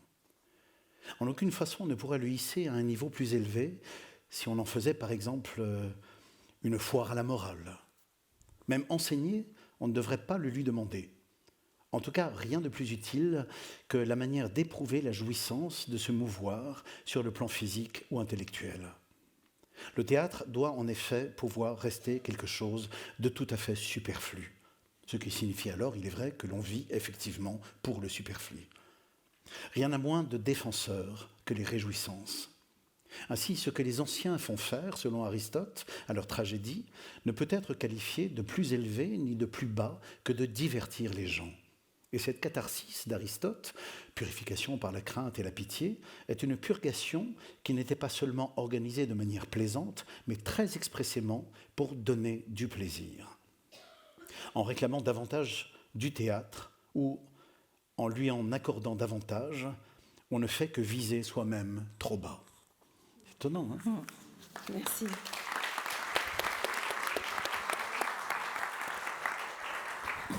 Alors la dernière question, je suis sûre que vous n'allez pas y répondre, mais je vais vous la poser. Votre grand plaisir de spectateur, de spectatrice, à l'une et à l'autre? Il faut donner un... Ah oui, il faut. Remonter loin, ce sera moins embarrassant. Alors, je ne sais pas si c'est de l'ordre du plaisir, mais comme ça on reboot un peu sur l'ennui. Lorsque j'étais au conservatoire, j'ai eu plein de professeurs, j'ai été voir du théâtre, etc. Et j'étais pour, évidemment, un théâtre d'acteurs. C'est le seul métier que je voulais faire. Et je suis allé voir François Tanguy. C'était un spectacle qui s'appelait Chorale, qui était au théâtre de la Bastille. Et ça durait peut-être 2 heures. Ça m'a bouleversé. Mais ça a bouleversé plutôt les idées un peu préconçues, ou en tout cas un peu rectes, que j'avais sur ce métier et sur ce qui était possible de représenter. Pour ceux et celles qui connaissent le théâtre de Tanguy, la Compagnie du Radeau, quelquefois, ce sont des spectacles où il y a plusieurs tulles, des armoires qui passent de cour à jardin extrêmement lentement, des tables qui sont déménagées, 3 personnes de dos, derrière 3 tulles avec des chapeaux ronds qui apparemment parlent plutôt en allemand, à moins que ça soit du suédois. Donc voilà, pas d'une précision dingue, et j'ai été bouleversé par ce spectacle, alors que vraiment j'ai vu pendant 2 heures des gens déménager des meubles avec une lenteur considérable. Et j'ai été bouleversé parce que ça m'a raconté le monde quand même. Et tout d'un coup, je me suis dit, mais alors ça veut dire que ça, c'est aussi une représentation possible. Cette lenteur-là vient me convoquer quelque part, et ça m'a bouleversé, et ça m'a, heureusement, de temps en temps, vous avez des spectacles qui vous ouvrent des chakras comme ça m'a ouvert pas mal de choses, et notamment pour le jeune comédien que j'étais, je me suis dit, alors ça aussi, c'est du théâtre. Mais c'est ce que je disais tout à l'heure, tout d'un coup, ce théâtre-là ne convoque pas l'intelligence, ne convoque pas, enfin comme on peut l'entendre, j'allais dire presque scolairement, ne convoque pas la culture. Voilà, je n'avais pas besoin d'avoir lu Kafka ou je ne sais pas trop quoi pour comprendre ce spectacle. Ça s'adressait à l'être que j'étais, à l'animal ressentant que j'étais, à mon ventre autant qu'à ma tête. Et ça m'a bouleversé, ça m'a ouvert énormément de possibles. De même que, voilà, on est dans une certaine culture, on a peur quelquefois du théâtre en disant je ne vais pas comprendre. Comprendre, c'est prendre avec, c'est pas forcément avoir la référence. Et j'essaie toujours d'engager les gens, aux jeunes gens que je reçois, je leur dis à chaque fois un classique, c'est pas forcément ce qu'il y a au programme du bac. Parce que si on le dit comme ça, il faut le dire avant la fin des vacances, c'est une obligation, etc. Je leur dis un classique, ou un classique Larousse, c'est parce qu'il y a là-dedans une équation qui est encore vivante et qui est décrite d'une manière extraordinaire. Donc on n'a pas encore écrit mieux que ça, ou alors plein d'autres fois, mais la manière dont c'est décrit là, ça a beau des fois avoir 12 siècles, 5 siècles, 3 siècles, ça nous parle encore. Voilà. C'est pour ça qu'on le travaille, parce que dans le répertoire de la Comédie Française, qui donc, on l'a appris ce soir, est plutôt un réflexe d'exclusivité qu'un florilège de toutes les grandes œuvres du théâtre français et étranger, dans ce répertoire-là, il y a, je sais pas, 90% des œuvres qui ne seront plus jamais jouées, parce que ça appartient à son époque, à son style, à son esthétique, etc. C'est intéressant en soi, mais ça ne nous dit plus rien. Et puis, il y a 10% d'œuvres qu'on remet tout le temps, comme si on remettait sur le métier de nos vies, de nos intelligences, de nos cœurs, de nos sentiments, cette chose-là qui nous définit. Il y a plein de définitions du théâtre. On a parlé de Caroline Gulen-Guyenne, par exemple, elle travaille absolument sur autre chose. Elle fait venir sur le plateau des gens qui n'y sont pas représentés, à tel point que c'est quelquefois des gens qui ne sont pas acteurs qui sont sur le plateau. Moi, j'ai une définition qui n'est pas exclusive du tout, mais j'ai toujours l'impression que mon métier, c'est d'essayer d'organiser le sens pour qu'il apparaisse plus clair. Que dans nos vies, en fait, on est tous en vie, mais on a du mal à la qualifier. C'est comme si, je dis toujours cette chose-là, vous allez voir la Joconde au Louvre, si vous la regardez comme ça, il n'y a pas de Joconde. Il y a une espèce de gros nuage, vous ne savez pas ce que c'est. Vous prenez 5 mètres de recul et tout d'un coup, son énigme commence à apparaître et vous pouvez l'apprécier. C'est comme si nous, on était là pour vous reculer de la Joconde et organiser quelque chose qui est de notre vie, tous. Mais notre métier, c'est de passer des heures à bricoler le sens pour que tout d'un coup...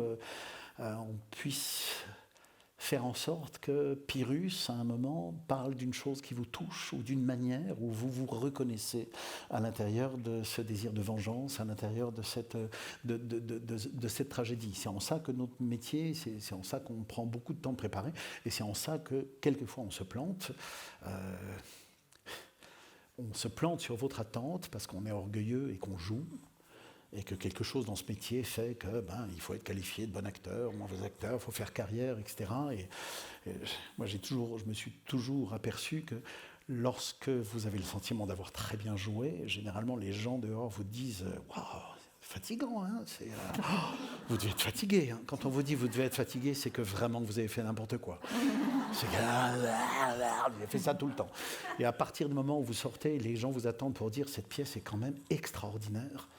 Là, vous dites, ok, j'ai fait mon boulot. C'est-à-dire, j'ai été un degré de témoignage et de construction de ce témoignage qui est exactement bien dosé par rapport à l'attente. Voilà. Florence. Moi, je crois qu'on se souvient des instants. C'est très difficile de se souvenir, hein, quand on remonte à loin, de l'ensemble d'une mise en scène. C'est éphémère, hein, et l'instant est éphémère, mais l'instant éphémère reste gravé dans la mémoire. On a évoqué un très ancien et puis un très récent. Un très ancien, c'est l'Électre de Vitesse, dans sa 3e mise en scène, puisqu'il l'avait monté 3 fois à 10 ans d'intervalle, avec toujours la même actrice qui jouait Électre, Evelyne Istria, qui se retrouvait la dernière fois plus vieille que l'actrice qui jouait sa mère, Clytemnestre, Valérie Dréville. Et à un moment, Valérie Dréville, donc dans le rôle de Clytemnestre, dans sa robe rouge, levait un bouquet de fleurs en l'air. Et moi, j'ai le souvenir de ce bouquet de fleurs qui restait en l'air. Alors qu'évidemment, il est retombé. Mais dans mon souvenir, il est toujours en l'air. Et ça correspondait à ce que... Il y a un penseur allemand du XVIIIe siècle, Lessing, ce qu'il appelle l'instant prégnant ou le moment fécond en art, qui peut être au théâtre ou dans la peinture ou dans la sculpture, où quelque chose change, hein, ne sera plus jamais comme avant. Un moment de bascule. Ouais. Et là, c'était un peu comme un moment de bascule, c'est-à-dire que c'était comme si Clytemnestre avait un moment de respiration où elle se permettait de ne pas prendre tout le malheur de sa famille sur sa tête. Je crois que c'est pour ça que j'ai gardé cet instant en tête. Et puis, tout récemment, c'est ici, sur cette scène, avec ce décor, Bérénice, dont je pense que ça restera un souvenir inoubliable. Et là, peut-être encore quelques instants dans la pièce auquel je me suis accrochée. Le moment où Titus invoque le Sénat comme raison pour faire le choix qu'il fait de ne pas se marier avec Bérénice. Et je me dis que ça nous parle tout à fait actuellement, où il y en a un autre qui se demande si ça vaut la peine de respecter la constitution de son pays. Où il réfléchit, est-ce que je dois respecter la constitution de mon pays ? Je vais réfléchir. Non, pour Titus, c'est tout réfléchi. Oui, il doit respecter la constitution de son pays. Alors ça m'a frappée. J'ai fait ce que jadis on aurait appelé une application analogue aux circonstances, une application, c'est-à-dire rapprocher une scène d'un... Une application Une application analogue aux circonstances. Application. Par exemple, sous la Révolution française, le public, dans une pièce qui s'appelait La chaste Suzanne, où on voyait une jeune femme, Suzanne, c'est la scène de Suzanne et les vieillards dans la Bible, être accusée par être jugé par ceux-mêmes qui l'avaient accusé. Il y avait un petit garçon dans la pièce qui disait « Vous avez été ses accusateurs, vous ne sauriez être ses juges ». Et c'était en plein procès de Louis XVI. Et en effet, Louis XVI, il a été jugé par ses accusateurs, la Convention. Et donc là, il y avait une sorte d'application qu'on pouvait faire, de correspondance avec l'actualité. Moi, j'ai fait cette application-là dans ma tête. Je me suis dit, mais c'est l'actualité, là.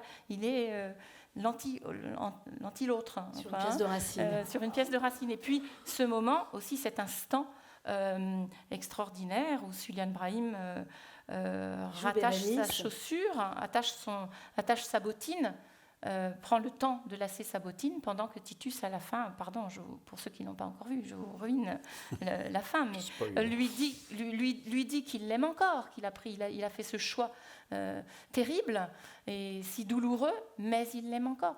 Et elle a, Suliane, une façon de le regarder qui, tout en lassant sa chaussure, avec une sorte de discours contradictoire, de la chaussure qui signifie « je m'en vais, je pars, tu peux toujours continuer à parler, ma gloire me demande de partir », et en même temps, elle l'écoute. Et elle a un regard, Suliane Brahim, qui l'écoute sérieusement. C'est-à-dire, son regard ne dit pas cause toujours. Son regard dit « je t'écoute, j'entends ce que tu as à me dire, je l'entends, mais je pars ». Ça, je trouvais ça sublime. Je pense que cet instant-là, je le garderai toujours.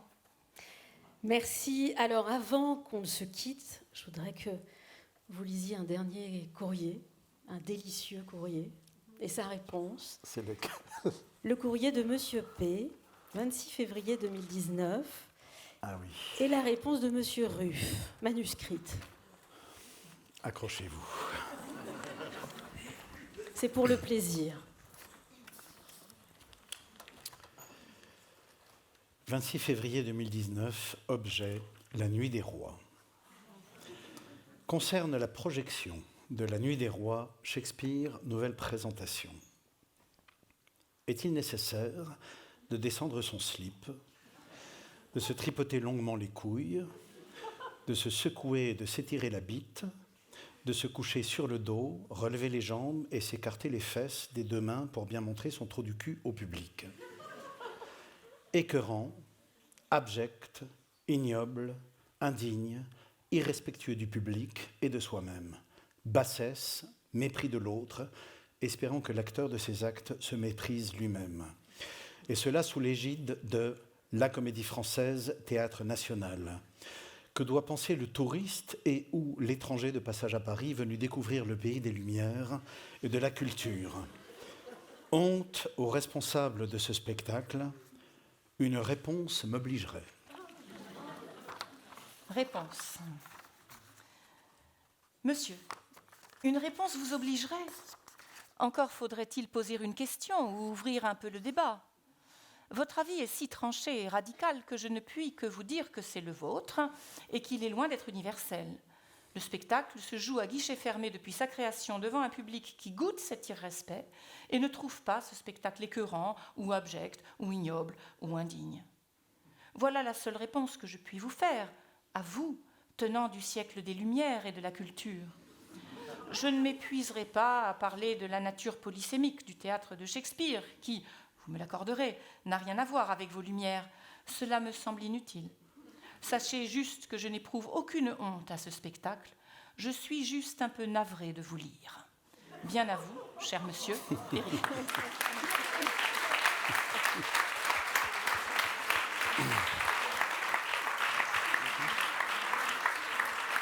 Bon, elle était irrésistible. C'est l'une de nos préférées. Merci infiniment, Florence. Merci. Vous n'avez pas toussé. Non. Voilà, bravo. Merci, Éric Ruff. Et puis, merci à vous, le public, donc. Merci, c'est fini. Merci à vous. Merci.